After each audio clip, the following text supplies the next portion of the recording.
Trumbull's budget hearing this morning for fiscal year 24-25. This is our second hearing of the budget season. And as you all know, we are listening to the public today, and that is it. We are not speaking. We are not responding to questions. We're just listening to the public. So before we get started, let's all stand for the Pledge of Allegiance and a moment of silence. Pledge allegiance Allegiance to the Flag. flag of the United States of America, to the republic which stands stands one nation under God, indivisible, with liberty. and justice for all.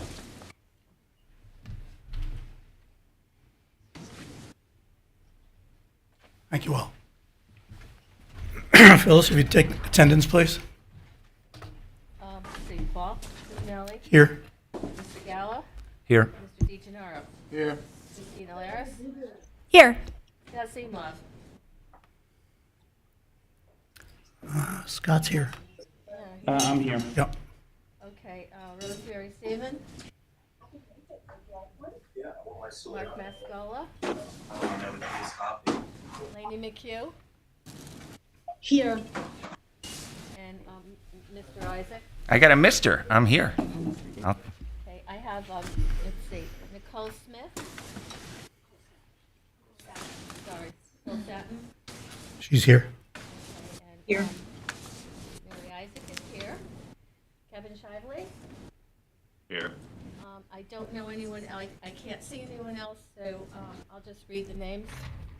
Anthony Dorsey, Tony Cinto, Richard Wolf, John Foreman, and Ann Sather. Are any of them here? Okay, thank you. For those of you that are here from the general public and you wish to speak, if you have not done so, please sign up on the sign-up sheet at the podium, and we'll call those in order of their signatures being on the sheet. So again, welcome again to all of you to come to speak this morning regarding the First Selectman's recommended budget for fiscal year 24-25. For those of you that plan on speaking, you need to be a town resident, and when you come up to the podium, please state your name and provide us with your address. And remember, this is a public hearing, so you're doing the talking and we are doing the listening. So anyone that is first on the list, please come to the podium. Bring the list up. Yes, please.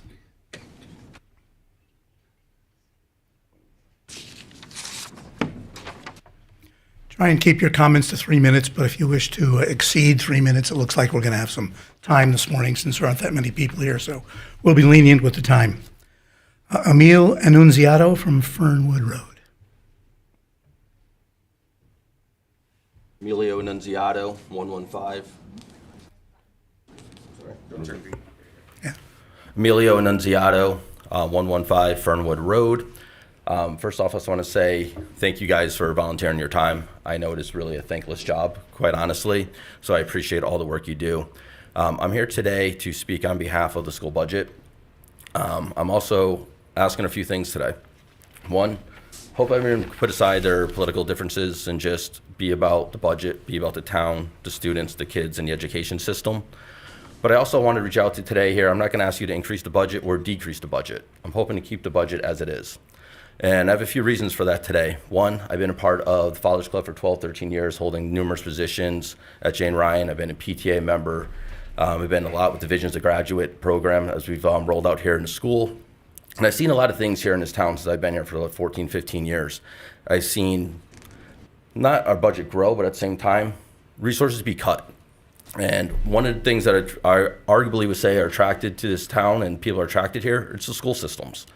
It's one of the best in the state. I will admit that, and we're very proud of it. And I think we have to maintain that. I think the best way that we can maintain that is by keeping the budget where it is today.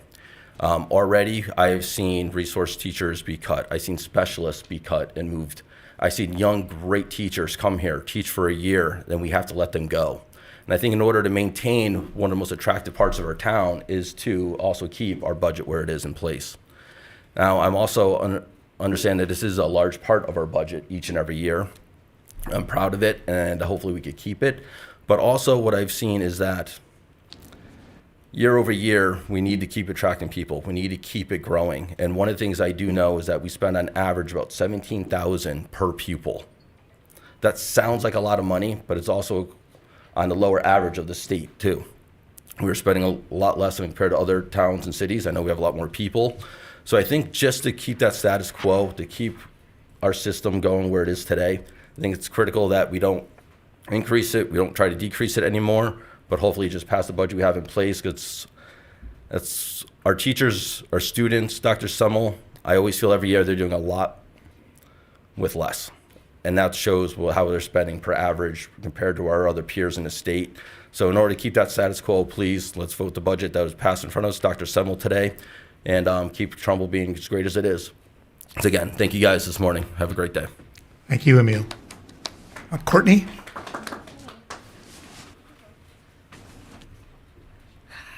Good morning. I'm Courtney Marsh, 37 Old Green Road. I'm currently the PTA president at Booth Hill. I'd like to start off by saying that I'm in support of the proposed Board of Ed budget increase. I'm also very grateful for the recommended 4% that our first selectman proposed. The lower than requested increase last year incurred cuts that I believe were detrimental to our schools. It would be very unfortunate to see more cuts occur this year. And I just want to say that we especially love our staff at Booth Hill and would hate to see any of them go. In my opinion, we could use more staff to meet the needs of Booth Hill's academically diverse student population. Now I'd like to speak a little bit more personally as a parent rather than a PTA representative.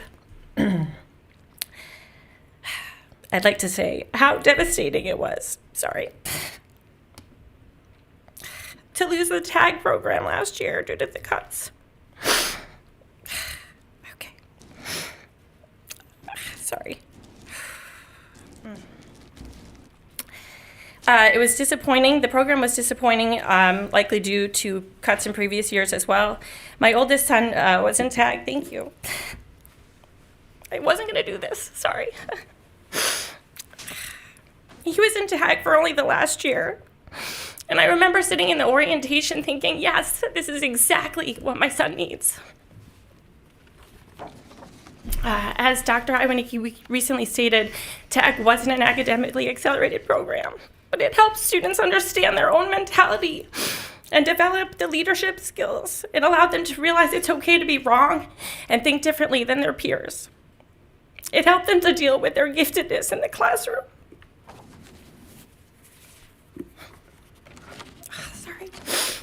As many of you know, it takes a special person to be a leader. You're likely all sitting here in front of us because you have characteristics of a leader.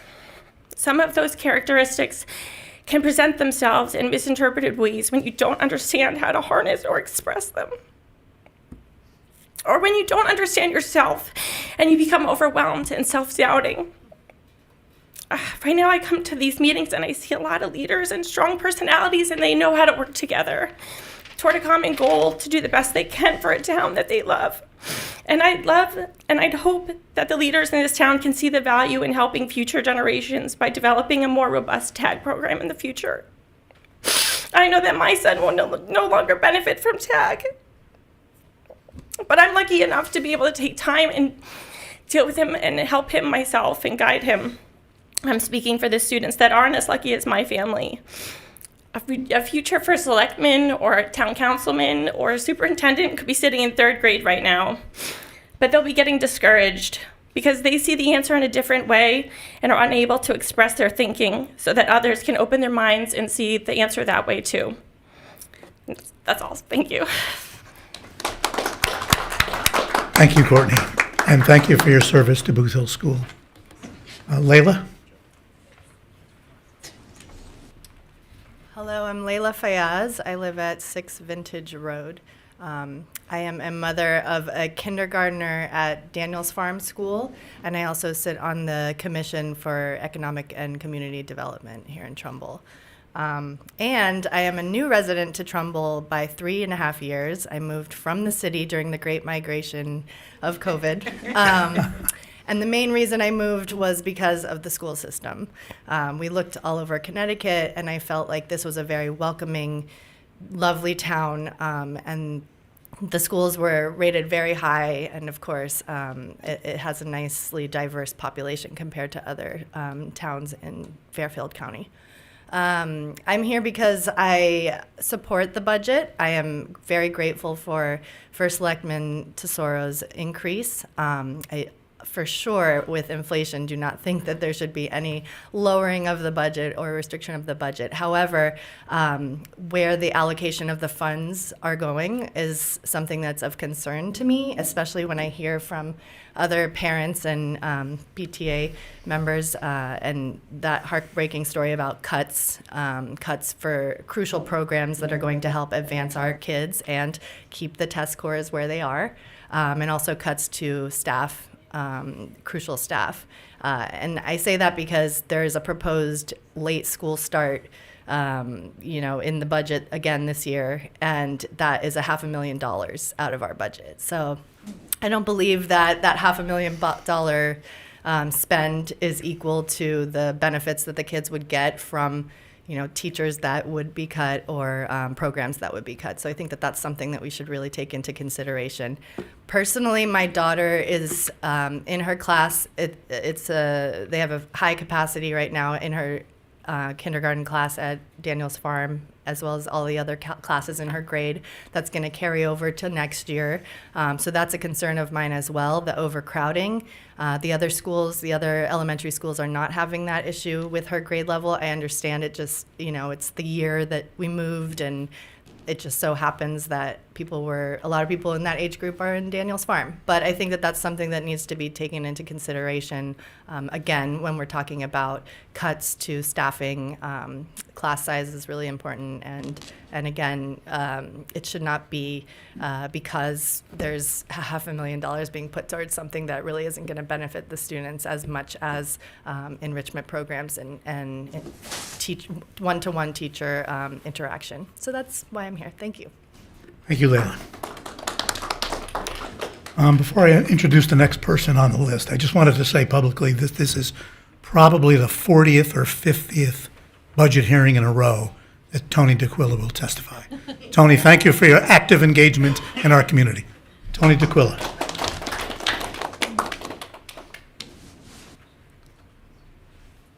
Thank you, Mr. Chairman. We weren't in agreement a few times in the past, but that was okay. This was true. Today, I'm not going to speak to the Board of Education. I will be speaking to a large number of other issues as quickly as possible. We publish legal notices in 2 newspapers, and I'm not too sure why we're doing it, some in one and some in the other. That forces me to purchase 2 different newspapers, the Connecticut Post and the Trumbull Times. It's not a lot of money. What we should do is pick one. I hope it's the Connecticut Post because it has the most widest distribution, and publish all of our legal notices in those. I think that's the fair way to do it. I am really concerned about the condition of the senior center at Priscilla Place. My wife and I, on occasion, go there for lunch. Nice lunches. I pick and choose which lunch I want. It's usually Italian. However, we're finding that we need to allocate more money to correct the water leaks in this center. This problem is ongoing year after year after year, and we do not do anything. It is like the town is disregarding the needs of the seniors. And I have a real problem with that because I'm a senior and I'm up there in age. Leakages occur not only on the foundation, but also on the roof line. Those both can be corrected. I heard rumors, well, it's a couple of $1 million worth of repairs. Nowhere near a couple of $1 million. We're not talking about millions of dollars to correct those issues. We need to spend money to maintain our buildings. Leakages create mold. Here we are, we're sitting in the cafeteria there, eating a nice lunch, and there's this big fan sitting on the ground, full blast, trying to get rid of all the water that is in that area. We don't want to have exposing our seniors to mold issues. Some are fragile, some are not, but we have to take corrective action. We have to take corrective action now. Next, I've mentioned this a number of times in the past, but I will now again mention it. We need to build our own wastewater treatment plants. We cannot be continually dependent on the city of Bridgeport. I do not trust those people down in Bridgeport for doing anything right with regard to wastewater treatment. And lastly, we need to create concrete sidewalks on Churchill Road. Almost every morning, I walk Churchill Road from Middlebrook all the way down to Trumbull Center and back up. I have to cross that road 3 times when I'm going down and 3 times when I'm coming back. I cross it at Middlebrook. I then have to cross it about a tenth of a mile and go east. And then I cross it at the intersection of Daniels Farm Road. And then when I come back, I just repeat that. That means 6 times I expose myself to danger. We have to address safety. And for whatever reason, that is one of the least issues that this town is addressing. I hope that you are all listening, but just remember, the public becomes angry when elected officials refuse to listen. I was a member of the Planning and Zoning for 6 years, and I had people come up to me complaining that no one on the Planning and Zoning Commission was listening. I said, I was listening. They said, no, everybody else was not listening. You have to listen to the people. If you don't, you're useless. Thank you, Paul. I always appreciate it when you are there. Thank you, Tony. Thank you for your continued involvement. Pauline?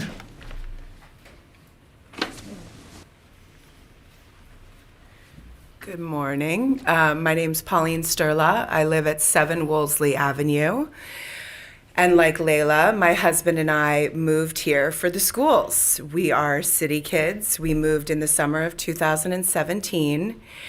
And after looking at many different towns we might have been a little bit more familiar with, we were completely charmed by how welcoming and lovely Trumbull is of a town. I loved that it was kind of a very good community without being overly large. I understand that things have grown with the Great Migration, as it was called, but it is really disheartening to see what has happened to the school budget. So I am here in support of Selectman Tesoro, but also Dr. Semmel's budget. My daughter is in 6th grade at Hillcrest, and my son is in 3rd grade at Frenchtown. I'm active on the PTA of both, but I do not hold any positions. My husband, who will speak, is a member of Father's Club, so we've seen what things used to be like, the resources that were in place 6 years ago, as opposed to what is in place now. Frenchtown serves over 8% of the buildings in Trumbull. It is the largest school by far, and there are 3 sections of grades that were not able to be filled with a teacher this year. So my son's 3rd grade class has over, I think, 22 kids. I know everyone I know who moved here, whether they moved from nearby or farther away, moved here for the schools. I just want to reiterate that it's one of the foundational aspects of the appeal of this town and something we've been really grateful for. So the idea that we're not listened to, as happened last year, is an issue. And that's why, instead of just being on the Zoom, I brought my whole family down here only from reading, about the meeting last night, because life is chaotic and I am not always the best about emails, which is why you probably don't see as many parents here. I will also say that some of the information that is sent out is a little bit jumping through hoops to get to understand and to see what is put.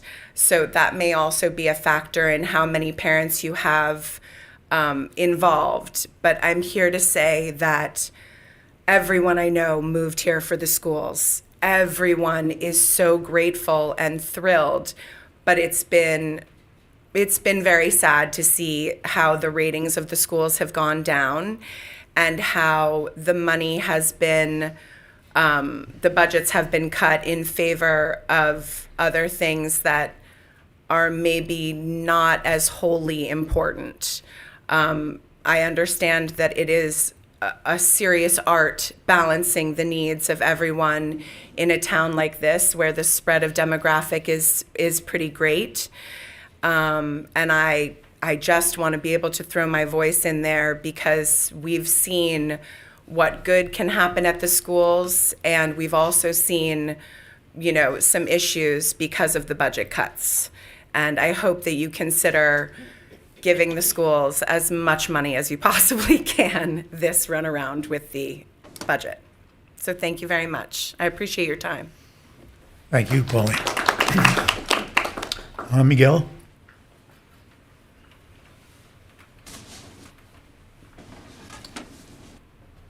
Good morning, everyone. Miguel Estrella, 7 Wolseley Avenue. I'm here predominantly to listen. I'm basically going to echo what my wife said. But what I will say is that we moved from New York City, and in 2017 we moved here predominantly for the school district because we were excited about the higher ratings. But the way that things have kind of transpired over the last couple of years, that is concerning. Our kids, our kids need extra help, and the fact that the ratios have changed, with teachers to students is a concern. So, going forward, we're just hoping that that the budgets at a minimum will stay the same, if not improve, for the overall school system. So, thank you. Thank you, Miguel. Is there anyone else in the audience that would like to speak that is not signed up? Yes, sir. Just state your name and address, please. Good morning, everybody. My name is Mike Noel. I live at 32 Evelyn Street in Trumbull. My wife and I have boy and girl twins at Jane Ryan School for the first time this year. They're in kindergarten. And I just wanted to offer my support in asking the board to see the education budget fully funded just to keep it stable. School attendance has been growing more rapidly even at Jane Ryan, although I understand it's across the board in Trumbull. So it sounds like more investment is needed, or at least stabilized investment is needed instead of cuts. We heard a story from Principal Haran the other day that he had to ask teachers to refrain from asking teachers to do boy and girl lines in the hallway because there's literally not enough space in the hallways to have kids go past each other. And it's my understanding the budget, should the budget be cut, reading and math specialists would be some of the first positions to go. I've watched the testimonials of parents who have benefited from these kinds of professionals, and it sounds honestly amazing. And all kids should have that kind of opportunity should they need the support. Like many others here have said, schools are part of what makes Trumbull great. I can concur. One of the reasons why we decided to settle in Trumbull is also because of the schools. There's a narrative out there that Trumbull has great schools, but that is not a given. We continue to cut programs, and that narrative can very much change, and we'll see a detriment to the town itself. And I think that's about it. But I just wanted to show my support and let you know that there's a number of parents here that would support a full budget for Trumbull. Mike, could you just repeat what school your children attend? Jane Ryan. Jane Ryan. Thank you. Sure. Is there anyone else in the live audience that has not signed up? Yes, young lady. My name is, should I move this down? Just pull it down a little bit. There you go. My Great. name is Nina Strilla. I live at 7 Wolseley Avenue, and I go to Hillcrest. I moved here in 2017, and I went through Frenchtown Elementary School, and I have seen like how like teachers have been removed and how there have been like less and less and like bigger classes, and now there's like 2 teams at my school, but there's like over 140 kids, and I can see there's like many kids in like a class, and then therefore there's only one teacher, and one teacher isn't just enough for like that many kids in one period, and I feel like basically, yeah. You did a great job, Nina. Thank you so much. Yes, ma'am.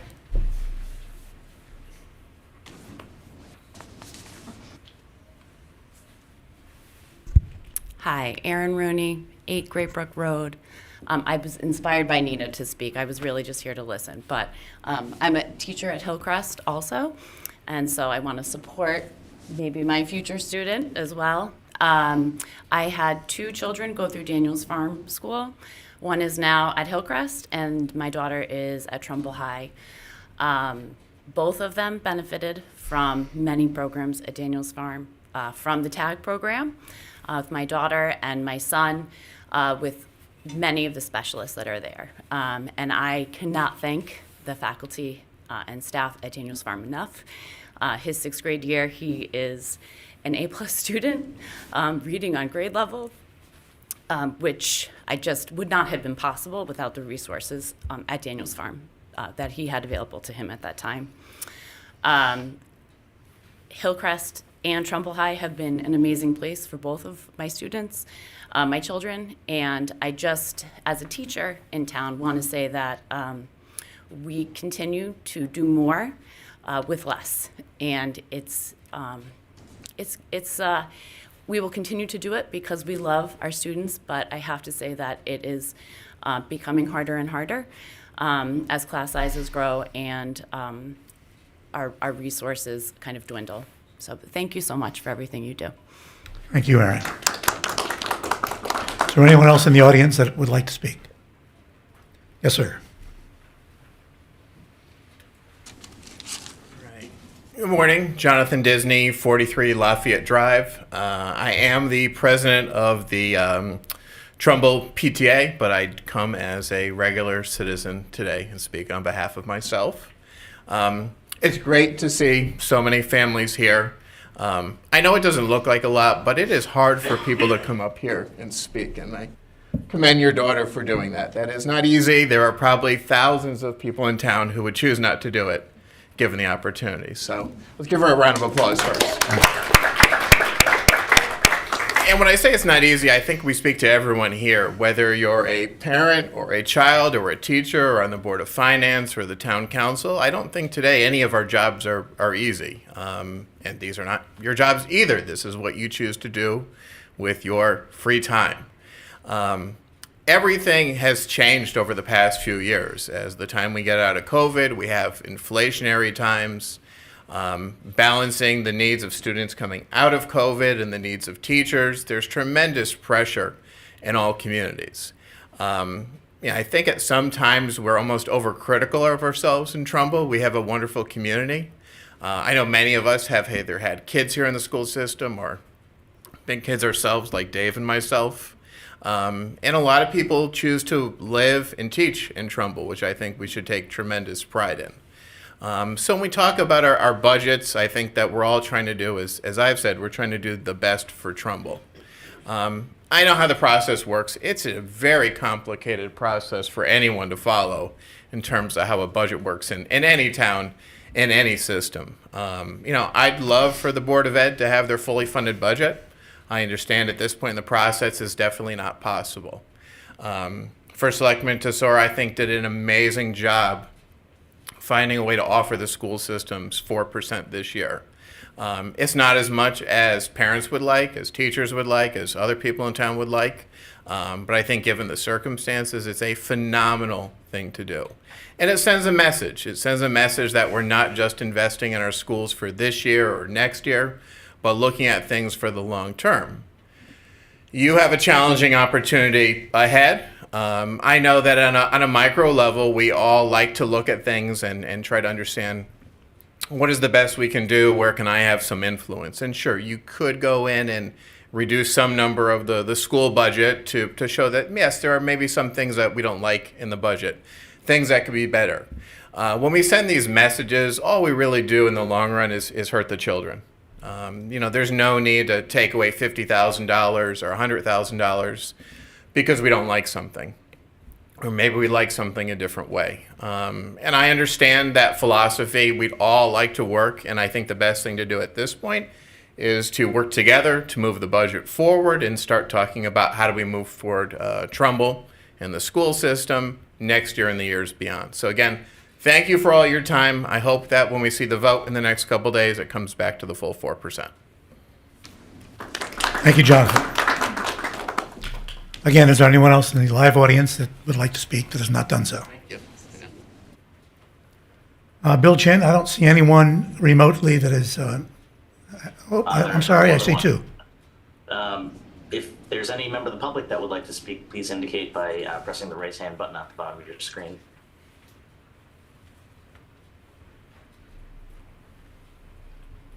I see no one. Nobody has indicated that they would like to make a comment at this time. Okay, we've heard all of you that are live with us this morning, and we have nobody to speak remotely, so we'll adjourn the meeting. But before we do that, I wanted you to know that in addition to the 5 of us on the Board of Finance that have listened to you this morning, there are also 2 other Board of Finance members online and 3 members of the Town Council Finance Committee. So we have listened, and we thank you for being with us, particularly in this terrible weather. So again, thank you for joining and for your commentary. Members, do I have a motion to adjourn? Motion. Motion by Marty Isaac that we adjourn. Is there a second? Second. Dave Gala. Again, thank you all for joining us. Time is 10:34. Did he run here? I ran.